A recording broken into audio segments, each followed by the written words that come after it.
Number 1. The thieves robbed them in broad daylight. په رڼا ورځ غلو هغوی لوټ کړل. یعنې دغه جمله موږ هلته استعمالوو کله چې موږ وایو چې په رڼا ورځ باندې غله راغله او هغوی لوټ کړل. نو بیا موږ څنګه وایو؟ The thieves robbed them in broad daylight. په رڼا ورځ غلو هغوی لوټ کړل. په دې جمله کې اهم پریس موږ سره کوم یو ده؟ یعنې نیمګړې جمله چې کومه ده موږ سره هغه اهم پریس موږ سره کوم یو ده؟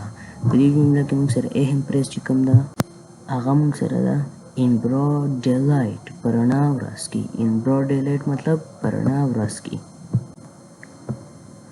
I did not like at first sight but later we become friends. په اول نظر کې چې ما هغه وکتو خوښ مې نه شو خو بیا موږ ملګري شو. یعنې چې کله تا ته یو کس وایي چې ما فلانکی په اول نظر وکتو خو خوښ مې نه شو خو بیا موږ ملګري شو. نو دغه جمله به موږ څنګه وایو؟ I did not like at first sight but later we become friends. په اول نظر کې چې ما هغه وکتو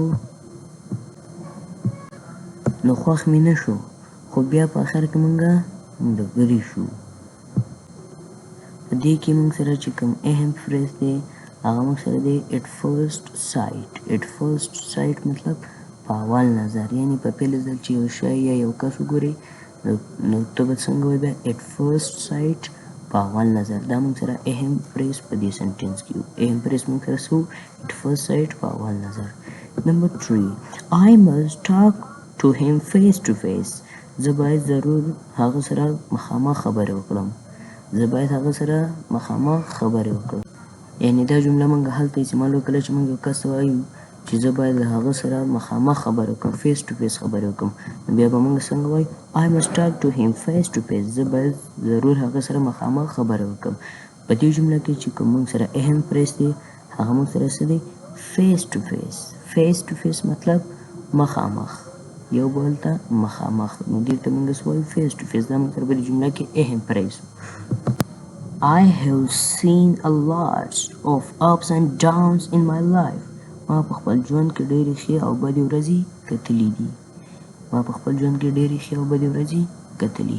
دا جمله هلته موږ استعمالوو چې کله یو کس تاته وایي یعنې مشران اکثر وایي ما باندې ډېرې سختې ورځې تېرې شوي ښې ورځې مې کتلي بدې ورځې مې کتلي.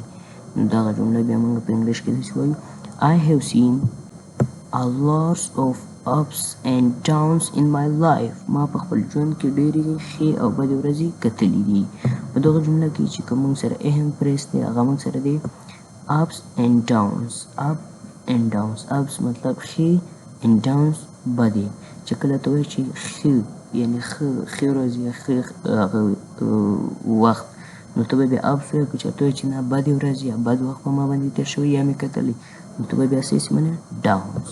نو د دې جملې څه مطلب شو؟ I have seen a lot of ups and downs in my life. ما په خپل ژوند کې ډېرې ښې او بدې ورځې کتلي دي. امید لرم تاسو په دغه جملو باندې پوه شوي. دا ډېر امپورټنټ سنټینس دي او د نورو جملو لپاره موږ سره اوسئ. Thank you. Goodbye. Have a nice time.